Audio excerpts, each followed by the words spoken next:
اللہ تعالیٰ اس کی بخشش فرما دے گا. اور اس میں یہ بھی الفاظ ہیں کہ یہ دونوں صورتیں پرندوں کی طرح اپنے پر پھیلا لیں گی اور عذاب قبر کو روکیں گی. الحمدللہ. سورۃ السجدہ اور سورۃ الملک.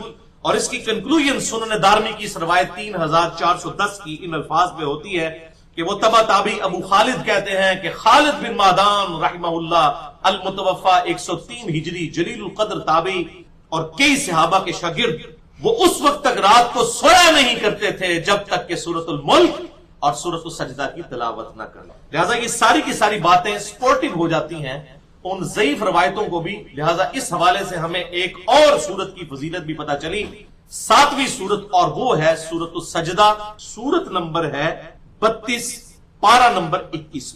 بھائیو, سورۃ الملک 67 نمبر سورت اور سورۃ السجدہ 32 نمبر سورت. اس کی عادت بنائیں کہ اسے رات کو سونے سے پہلے پڑھ لیا کریں. دونوں ہی 30 آیات پر مشتمل ہے. زیادہ ٹائم نہیں لگتا. جو روزانہ پڑھنے والا ہے اس کو 5-7 منٹ میں دونوں صورتیں وہ پڑھ سکتا ہے.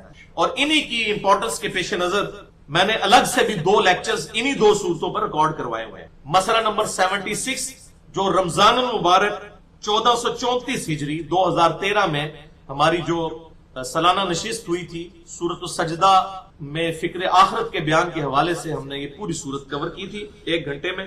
اور مسئلہ نمبر 93 جو پچھلے رمضان میں 1435 ہجری میں 2014 کے اندر جو ہماری فائنل نشست ہوئی تھی اس میں میں نے سورۃ الملک کو بھی اس کی فضیلت اور ترجمہ اور تفسیر کو بیان کیا تھا. سورۃ السجدہ پرٹیکولرلی فکر آخرت کے اعتبار سے بڑی اہم سورت, اور یہی وجہ ہے کہ صحیح بخاری اور صحیح مسلم کی متفق علیہ حدیث ہے. بخاری میں 891, مسلم میں 2034 کہ امام کائنات سید الاولین والآخرین شفیع المذنبین رحمت للعالمین سیدنا و مولانا امام اعظم محمد رسول اللہ صلی اللہ علیہ وآلہ وسلم ہر جمعے کی فجر کی نماز جو ہوا کرتی تھی اس میں پہلی رکعت میں سورۃ السجدہ اور دوسری رکعت میں سورۃ الدہر کی تلاوت فرمایا کرتے تھے, کیونکہ یہ سورت تذکیر کرنے والی ہے, نصیحت والی. تو جمعے کا دن تو ہے ہی نصیحت کا دن. آپ صلی اللہ علیہ وسلم صبح کا آغاز ہی فجر میں پہلی رکعت میں سورۃ السجدہ پڑھ کر کیا کرتے تھے. بخاری اور مسلم کی متفق علیہ. لہذا اپنی روٹین بنائیں کہ سورہ السجدہ اور سورۃ الملک رات کو سونے سے پہلے پڑھ لیا کریں. اور اس میں آپ کو ایک آسانی بتا دیتا ہوں شیطان کے حملوں سے بچنے کے لیے کہ بسا اوقات انسان پر نیند کا غلبہ ہوتا ہے اور رات کو انسان سو گیا, یاد نہیں رہا پڑھنا, یا وہ سستی کی وجہ سے چھوٹ گیا. تو اس میں ایک آسانی ہے اور وہ صحیح مسلم میں حدیث ہے انٹرنیشنل نمبر کے مطابق 1745 کہ آپ صلی اللہ علیہ وآلہ وسلم نے ہم جیسے سست الوجود لوگوں کے بارے میں ارشاد فرمایا کہ اگر کوئی شخص اپنے رات کے وظائف پڑھنا بھول جائے یا اس کے وہ وظائف چھوٹ جائیں تو اگلے دن ظہر کی نماز سے پہلے پڑھ لے تو اللہ تعالیٰ اس کو ویسا ہی ثواب عطا فرما دے. تو اگر کوئی رات کو پڑھنا سورہ السجدہ یا سورۃ الملک بھول گیا اگلے دن فجر کے بعد پڑھ لے, فجر کے بعد نہیں پڑھ سکا تو ظہر کی نماز سے پہلے پڑھ لے تو اس کو وہی فضیلت ملے گی انشاءاللہ. یہ دونوں صورتیں عذاب قبر سے بچائیں گی اور پرندوں کی مانند اپنے پر پھیلا کر اللہ تعالیٰ کے عذاب کے اگینسٹ ہماری شفاعت کرے گی انشاءاللہ تعالی. تو یہ آسانی تھی, میں نے انصاف سمجھا کے بتا دیا جائے تاکہ شیطان اس حوالے سے سستی نہ دلائے. تو الحمدللہ میں تو بڑی کوشش کرتا ہوں اس حوالے سے, اور میں تحدیث نعمت کے طور پر بتا دوں کہ 1992 کی بات ہے, تقریباً آج سے آپ سمجھ لیں 23 سال پہلے کی, مئی 1992 1992 میں میٹرک کے پیپرز دے کر فارغ ہوا. 14.5 سال میرے تقریباً اس وقت عمر تھی. تو اس وقت مجھے پہلی دفعہ سورۃ الملک کی فضیلت کے حوالے سے پتا چلا. تو میں نے الحمدللہ اس وقت سے اب تک کوشش ہوتی ہے کہ رات کو اس کو پڑھ کر ہی سویا جائے, اور اس کی برکت یہ ہوئی کہ چند ہفتوں ہی میں اس کو پڑھنے کی وجہ سے یہ زبانی یاد ہو گئی سورۃ الملک. اور سورۃ السجدہ بھی پڑھا کریں, دونوں 30 آیات پر مشتمل ہیں, کوئی مشکل کام نہیں. اپنی روٹین بنائیں گے تو یہ زبانی یاد ہو جائیں گی, اور جب زبانی یاد ہو جائیں گی پھر انشاءاللہ تعالی چلتے پھرتے بھی پڑھی جا سکتی. لہذا یہ رات کے وظائف ہیں, اور رات کی ڈیفینیشن میں نے پہلے بھی بتایا کئی دفعہ کہ غروب آفتاب کے بعد رات شروع ہو جاتی ہے. آپ چاہیں تو مغرب کے فوراً بعد بھی اسے پڑھ سکتے ہیں, عشاء سے پہلے بھی پڑھ سکتے ہیں, عشاء کے بعد بھی, رات کو سونے سے پہلے, اور اگر رات کو چھوٹ جائے تو اگلے دن ظہر سے پہلے پڑھ لیں تو انشاءاللہ تعالی یہ فضیلت عذاب قبر سے بچنے کے حوالے سے ہمیں حاصل ہو جائے گی انشاءاللہ. کہ اللہ کے محبوب صلی اللہ علیہ وآلہ وسلم ایک جگہ سے گزر رہے تھے تو آپ رک گئے اور آپ نے فرمایا کہ ان دو قبر والوں کو عذاب ہو رہا ہے. یعنی اللہ تعالیٰ نے اپنے نبی علیہ السلام کو وہ غیبی خبر دے دی، دکھا دیا، اور فرمایا کہ کسی بہت بڑی بظاہر وجہ سے نہیں. ایک شخص جو ہے وہ چغلی کھاتا تھا اور دوسرا پیشاب کے چھینٹوں سے نہیں بچتا تھا. پھر نبی صلی اللہ علیہ وآلہ وسلم نے اپنے مبارک ہاتھوں سے ایک درخت کی ٹہنی توڑی اور اس کے دو ٹکڑے کر کے دونوں قبروں پر ایک ایک ٹکڑا لگا دیا اور فرمایا کہ جب تک یہ ہری رہیں گی، یعنی یہ بریکٹ میں ہے جو اگلے الفاظ ہیں، یعنی وہ لوگ کہتے ہیں تسبیح کرتی رہیں گی، یہ بریکٹ میں ہوتے ہیں. اصل میں الفاظ ہیں کہ جب تک یہ سرسبز رہیں گی ان کے عذاب میں تخفیف ہوگی. اب اس حدیث کے تحت بعض لوگ یہ کہتے ہیں کہ چونکہ ہری جو ٹہنیاں ہیں وہ زندگی کی علامت ہے اور وہ زندہ چیز جب اللہ کا ذکر کرے گی تو اس کی برکت سے قبر والے کو نفع پہنچے گا. اب یہ سب کچھ ایکسپلینیشن ہے، اس حدیث میں یہ الفاظ نہیں ہے، اور اس ایکسپلینیشن کے ساتھ آپ اختلاف بھی کر سکتے ہیں. اس کی وجہ یہ ہے کہ چیز کوئی ہری ہو یا سوکھ جائے، دونوں حالتوں میں اللہ کا ذکر کرتی ہے. سورہ بنی اسرائیل میں آیا نا کہ کوئی ایسی چیز نہیں ہے جو اللہ کی حمد کے ساتھ اس کی تسبیح نہ کرتی ہو مگر یہ کہ تم اس کی تسبیحات کو سمجھ نہیں سکتے. سورۃ الرعد میں آیا کہ یہ جو بجلی گرجتی ہے الرعد، یہ بھی اللہ کا ذکر کرتی ہے. صحیح بخاری کے اندر موجود ہے، حضرت عبداللہ ابن مسعود کہتے ہیں کہ بعض اوقات ہم اللہ کے محبوب صلی اللہ علیہ وآلہ وسلم کے ساتھ کھانا کھا رہے ہوتے تھے تو وہ جو لقمہ ہم اٹھاتے تھے ہم اس کی تسبیح کی آواز بھی سنتے تھے. یعنی حضور علیہ السلام کی موجودگی کی برکت سے یہ معجزہ عام لوگوں پہ بھی ظاہر ہو جاتا تھا، وہ اسے آبزرو کر لیتے تھے. تو کوئی خشک چیز ہو یا کوئی تر ہو، ہر چیز اللہ کا ذکر کرتی ہے. بعض محدثین کا یہ موقف ہے کہ یہ حضور کے ہاتھوں کی برکت ہے کہ آپ علیہ السلام نے اپنے مبارک ہاتھوں سے وہ ٹہنیاں لگائیں اور اس کی وجہ سے ان کے عذاب میں تخفیف ہو رہی ہے.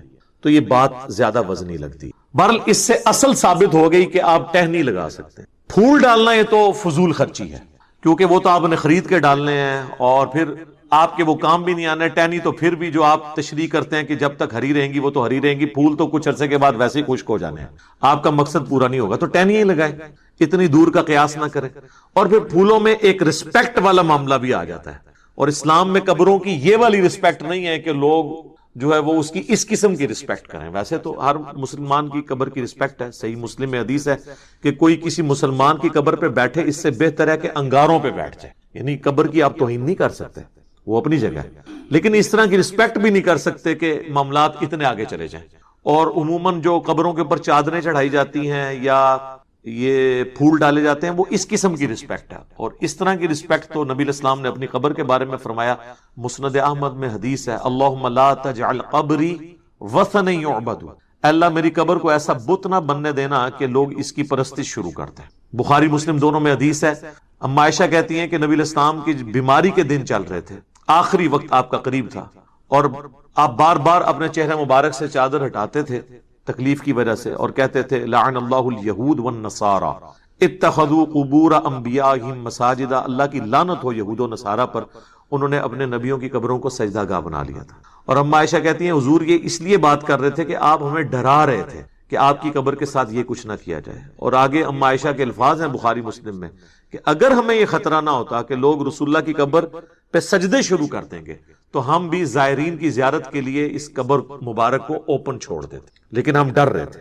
تو اس طرح کی رسپیکٹ نہ ہو کہ جس میں معاملات بہت آگے چلے جائیں. باقی یہ درست ہے کہ آپ ٹہنی لگا سکتے ہیں اور یہ سنت مبارکہ ہے اور حضور کی میں تو سمجھتا ہوں ہاتھوں کی برکت ہے. اس کو سپورٹیو حدیث بھی ہے بخاری اور مسلم دونوں میں. ایک حبشی عورت تھی جو مسجد نبی کی صفائی کرتی تھی، اچانک فوت ہو گئی. صحابہ کرام نے رات کے وقت جنازہ پڑھ کے اسے دفنا دیا.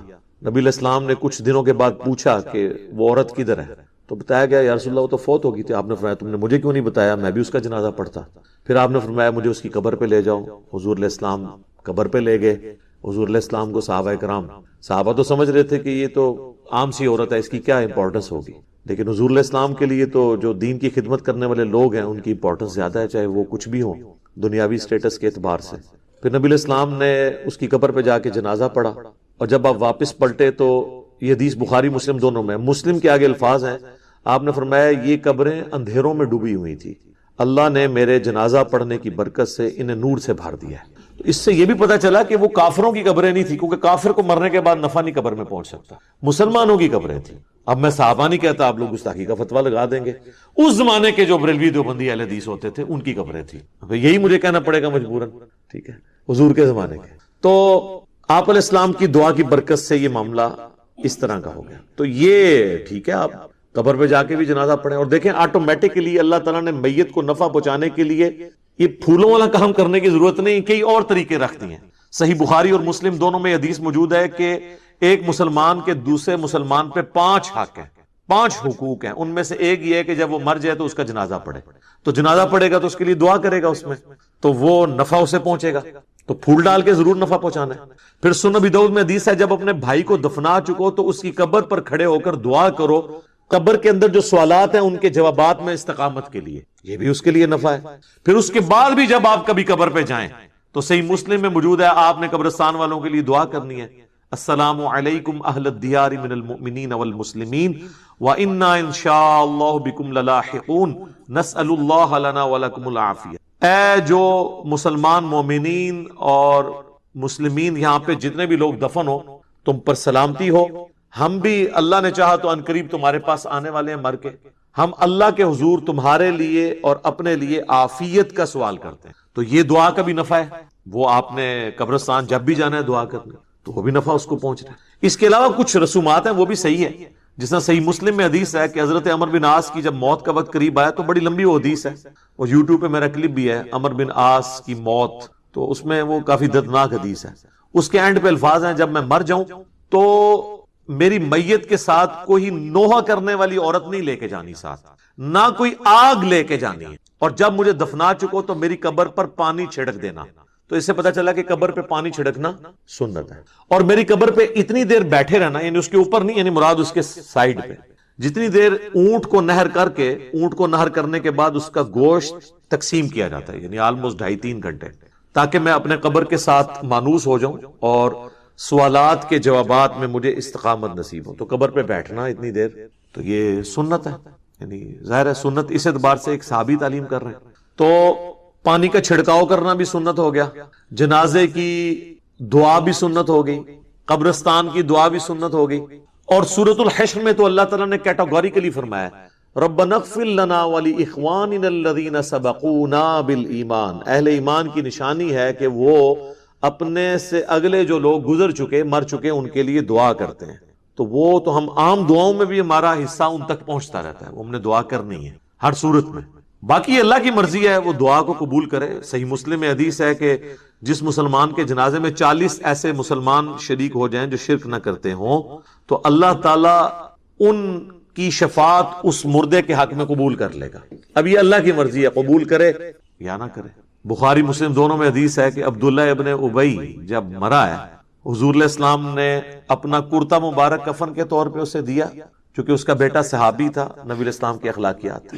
اپنے مبارک ہاتھوں سے اسے قبر میں اتارا، جنازہ پڑھایا، اپنا تھوک مبارک اس کے منہ میں ٹپکایا. لیکن اینڈ رزلٹ یہ ہوا کہ سورہ توبہ میں آیات نازل ہوئی کہ آپ 70 دفعہ بھی ان کے لیے مغفرت کی دعا کریں، ہم قبول نہیں کریں گے.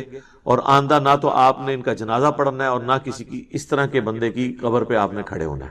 تو وہ اللہ کی مرضی کسی کو نفع پہنچائے یا نہ پہنچائے.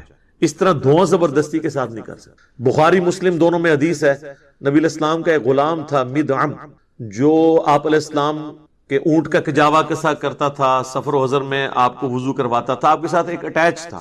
تو آپ علیہ السلام نے نماز کی حالت میں ہی مجھے یوں کان سے پکڑ کے اپنے دائیں جانب کھڑا کیا. اس حدیث سے یہ بات پتہ چلی کہ جب 2 بندے جماعت کرا رہے ہوں گے تو امام کی دائیں طرف مقتدی کھڑا ہوگا. جو حنفیوں کے آئے نا کہ 1 قدم پیچھے کھڑا ہوگا، یہ سر کسی حدیث میں نہیں لکھا ہوا، ساتھ کھڑا ہوگا. امام اور مقتدی کا فرق یہ ہے کہ امام کے رائٹ سائڈ پہ مقتدی ہوتا ہے، جو لیفٹ سائڈ پہ کھڑا ہوگا وہ امام ہی تصور کیا جائے گا، چاہے اس کے ساتھ بھی کھڑا ہے. باقی لیڈرشپ تو وہ کر ہی رہا ہے نا.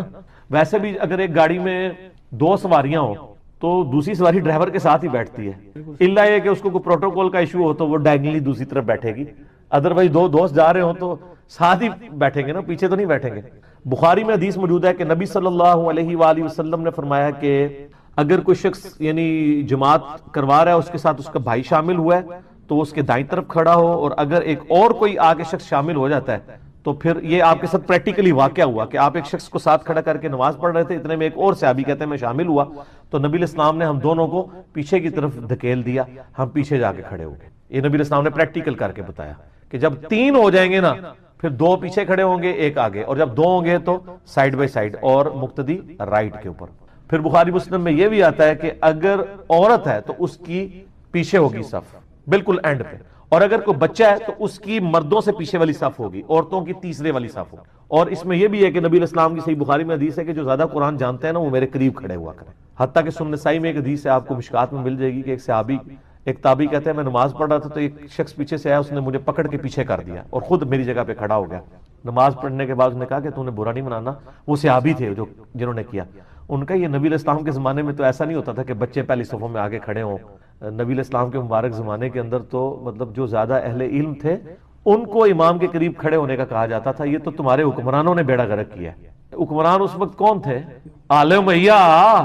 جو حق پن ہوں گے وہی لال ہی نکلنا ہے. یہ تو تمہارے حکمرانوں نے کیا ہے کہ انہوں کی یہ بدماشی ہیں کہ وہ لوگ آگے پہلی صفوں میں آگے کھڑے ہو جاتے ہیں. اس سے یہ بھی پتہ چلا کہ اس وقت کے حکمرانوں کو وہ جاہل بھی سمجھتے تھے صحابہ کرام، لیکن مجبوراً تھے. ٹھیک ہے، تو حکمرانوں نے قبضے کیے ہوئے تھے.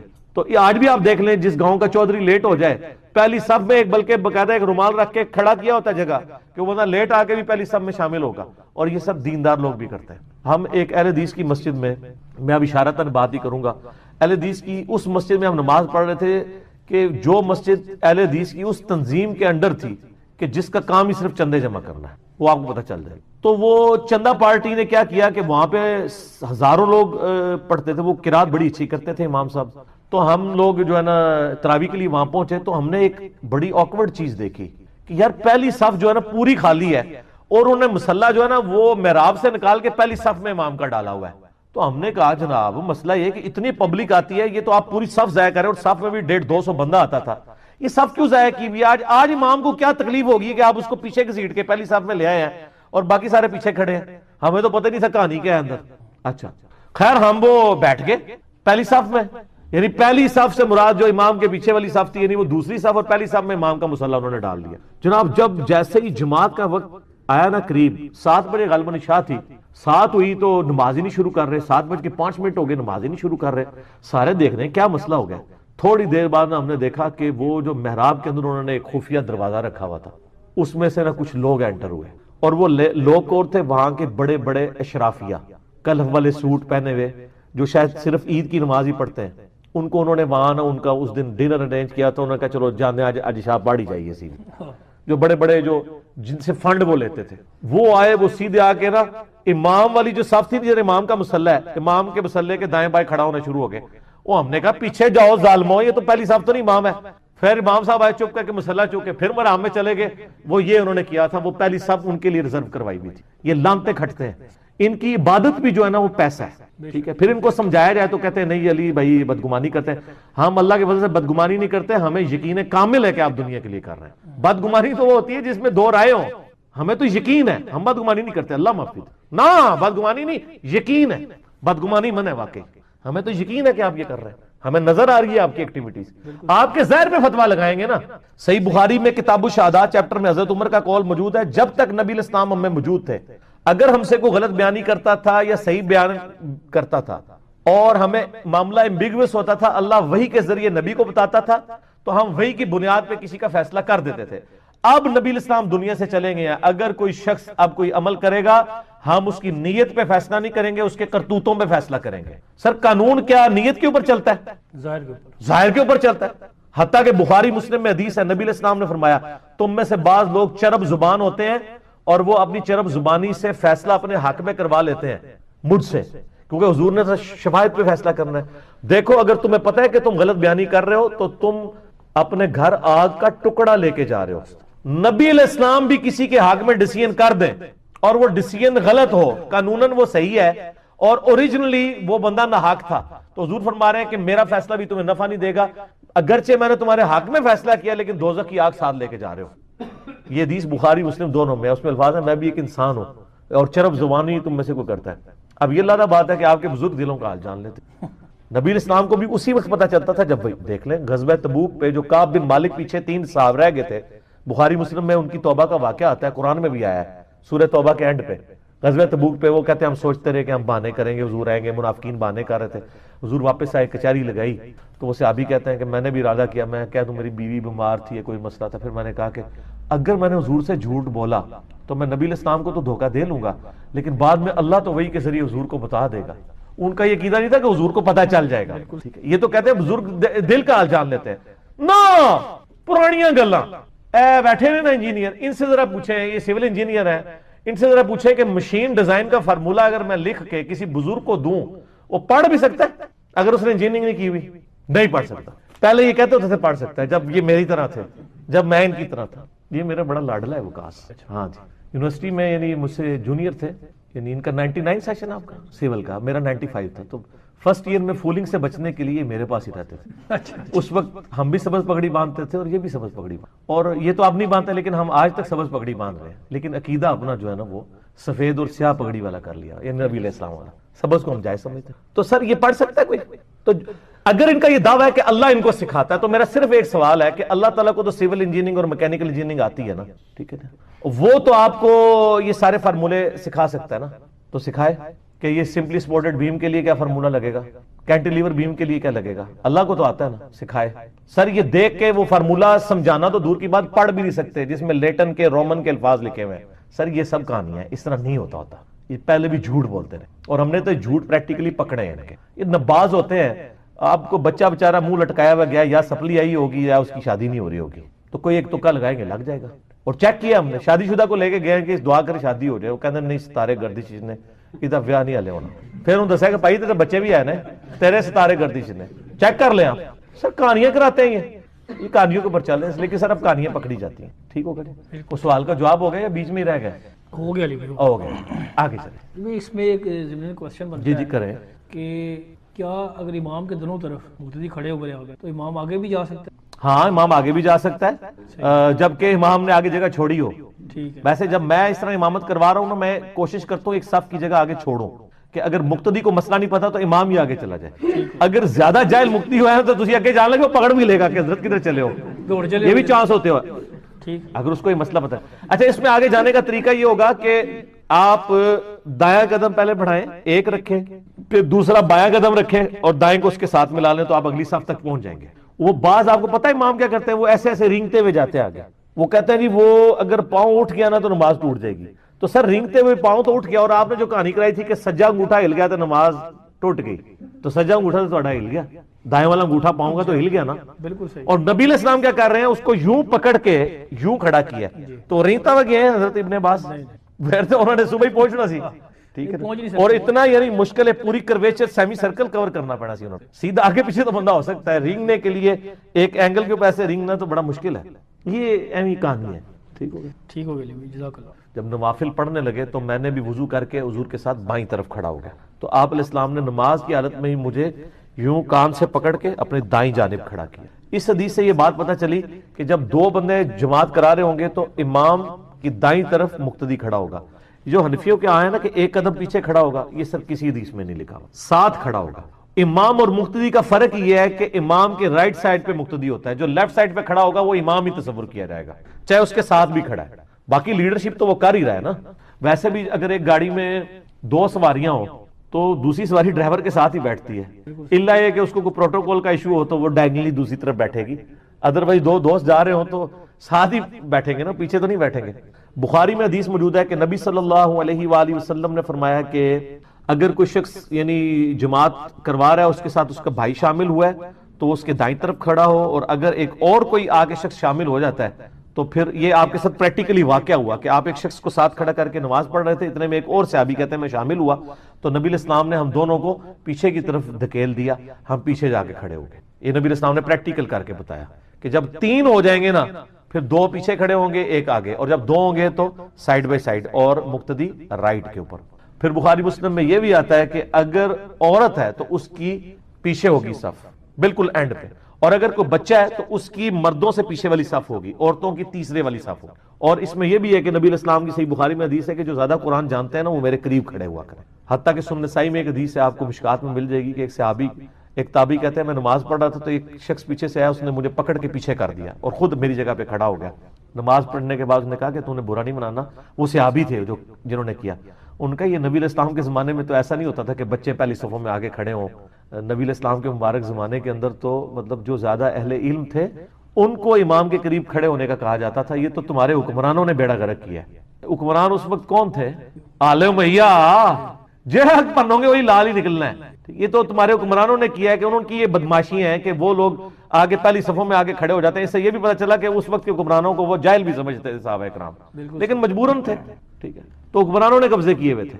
تو یہ آج بھی آپ دیکھ لیں, جس گاؤں کا چودھری لیٹ ہو جائے پہلی صف میں ایک بلکہ باقاعدہ ایک رومال رکھ کے کھڑا کیا ہوتا ہے جگہ کہ وہ نہ لیٹ آ کے بھی پہلی صف میں شامل ہوگا. اور یہ سب دیندار لوگ بھی کرتے ہیں. ہم ایک اہل حدیث کی مسجد میں اب اشارتاً بات ہی کروں گا, اہل حدیث کی اس مسجد میں ہم نماز پڑھ رہے تھے کہ جو مسجد اہل حدیث کی اس تنظیم کے انڈر تھی کہ جس کا کام ہی صرف چندے جمع کرنا ہے, وہ آپ کو پتہ چل جائے. تو وہ چندہ پارٹی نے کیا کیا کہ وہاں پہ ہزاروں لوگ پڑھتے تھے, وہ قرات بڑی اچھی کرتے تھے امام صاحب. تو ہم لوگ جو ہے نا تراویح کے لیے وہاں پہنچے تو ہم نے ایک بڑی آکورڈ چیز دیکھی کہ یار پہلی صف جو ہے نا پوری خالی ہے اور انہوں نے مصلی جو ہے نا وہ محراب سے نکال کے پہلی صف میں امام کا ڈالا ہوا ہے. تو ہم نے کہا جناب مسئلہ یہ کہ اتنی پبلک آتی ہے, یہ تو آپ پوری صف ضائع کریں, اور صف میں بھی 150-200 بندہ آتا تھا, یہ صف کیوں ضائع کی ہوئی؟ آج امام کو کیا تکلیف ہوگی کہ آپ اس کو پیچھے کی سیٹ کے پہلی صف میں لے آئے ہیں اور باقی سارے پیچھے کھڑے ہیں. ہمیں تو پتہ نہیں تھا کہانی کیا ہے اندر. اچھا خیر, ہم وہ بیٹھ گئے پہلی صف میں. یعنی پہلی صف سے مراد جو امام کے پیچھے والی صف تھی, یعنی وہ دوسری صف, اور پہلی صف میں امام کا مصلی انہوں نے ڈال دیا. جناب جب جیسے ہی جماعت کا وقت آیا نا, قریب 7 بجے غالباً عشاء تھی, 7 ہوئی تو نماز ہی نہیں شروع کر رہے, 7:05 ہو گئے نماز ہی نہیں شروع کر رہے. سارے دیکھ رہے ہیں کیا مسئلہ ہو گیا. تھوڑی دیر بعد ہم نے دیکھا کہ وہ جو محراب کے اندر انہوں نے ایک خفیہ دروازہ رکھا ہوا تھا, اس میں سے نا کچھ لوگ انٹر ہوئے, اور وہ لوگ کون تھے؟ وہاں کے بڑے بڑے اشرافیہ, کلف والے سوٹ پہنے ہوئے, جو شاید صرف عید کی نماز ہی پڑھتے ہیں. ان کو انہوں نے وہاں نا ان کا اس دن ڈنر ارینج کیا, تو انہوں نے کہا چلو جانے آج عشاء پڑھی جائیے. اسی جو بڑے بڑے جو جن سے فنڈ وہ لیتے تھے وہ آئے, وہ سیدھے آ کے نا امام والی جو صف تھی جب امام کا مصلی ہے, امام کے مصلی کے دائیں بائیں کھڑا ہونا شروع ہو گئے. وہ ہم نے کہا پیچھے جاؤ ظالمو, یہ تو پہلی صف تو نہیں امام ہے. پھر امام صاحب آئے چپ کر کے مصلی چوک کے پھر مرام میں چلے گئے. وہ یہ انہوں نے کیا تھا, وہ پہلی صف ان کے لیے ریزرو کروائی ہوئی تھی.